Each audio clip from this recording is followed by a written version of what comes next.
ప్రతిపక్షాలు వారి మీదనే దాడి చేస్తుంటారు. వితిన్ ద పార్టీలో ఉన్న కొంతమంది వివిధ జిల్లాలలో కావాలని ప్రభుత్వాన్ని ముఖ్యమంత్రిని వీక్ చేసేటువంటి ఒక దుర్మార్గమైనటువంటి ఆలోచనతో పనిచేస్తూ ఉన్నారు. వారి పైన కఠినమైనటువంటి వైఖరితో కఠినమైనటువంటి నిర్ణయాలు పార్టీలో ఉండాలని చెప్పేసి మేము పార్టీని కోరబోతా ఉన్నాం. దాంతోపాటుగా గౌరవ ముఖ్యమంత్రి గారు కూడా మేము విజ్ఞప్తి చేస్తా ఉన్నాం. ఇట్లాంటి వ్యక్తులు పార్టీకి ప్రభుత్వానికి నెత్తినొప్పిగా తయారైనటువంటి వ్యక్తుల్ని ప్రభుత్వం నుంచి ప్రభుత్వ బాధ్యతల నుంచి తప్పించాలని కూడా మేము గౌరవ ముఖ్యమంత్రిని డిమాండ్ చేస్తా ఉన్నాం.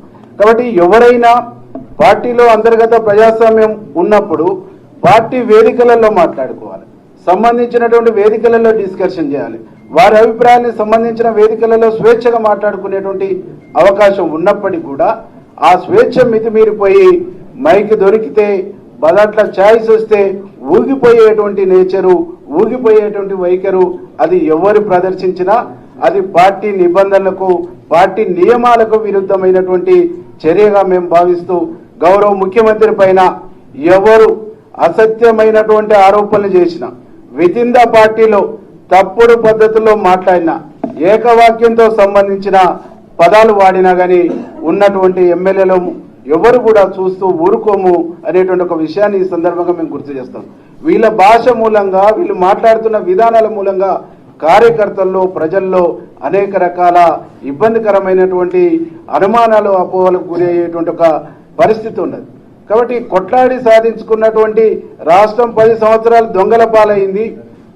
ఆ దొంగల పాలైనటువంటి రాష్ట్రాన్ని దొరలు చెరబట్టినటువంటి రాష్ట్రాన్ని ఇవాళ ప్రజల పరం చేసినటువంటి ప్రజా ప్రభుత్వం ఏర్పాటు చేసినటువంటి గౌరవ ముఖ్యమంత్రి గారు ఒక విజన్తో ముందుకు పోతా ఉంటే, ఒక విజన్తో ఈ రాష్ట్రాన్ని అభివృద్ధి పదంలో తీసుకుపోతా ఉంటే ఇలా మాట్లాడే భాష కరెక్ట్ కాదని చెప్పేసి ఈ సందర్భంగా మేము గుర్తు చేస్తాం.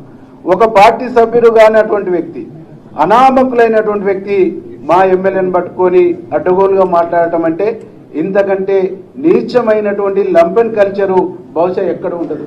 ఒక రాజకీయ కుటుంబం అనుకున్నప్పుడు రాజకీయ విలువల్ని పాటించాలి, రాజకీయ పద్ధతిని పాటించాలి, రాజకీయ గౌరవాన్ని కాపాడుకోవాలి. కానీ ఒక లంపెన్లాగా తాగుబోతుల్లాగా బజార్లకు వచ్చి మాట్లాడడం అంటేనే అది బజార్ కల్చరు, బజార్ సంస్కృతి అయితే తప్ప Congress party culture, Congress party సంస్కృతి కాదు అని చెప్పేసి ఈ సందర్భంగా మేము గుర్తు చేస్తాం. గౌరవ ముఖ్యమంత్రి పైన ఇప్పటి వరకు మీరు మాట్లాడినటువంటి మాటలకు బహిరంగంగా క్షమాపణ చెప్పాలి. బహిరంగంగా క్షమాపణ చెప్పకుంటే ఈ రాష్ట్రంలో ముఖ్యమంత్రి గారిని అభిమానించేటువంటి లక్షలాది మంది ఆగ్రహానికి మీరు గురిగాక తప్పదు అని చెప్పేసి హెచ్చరిస్తాం.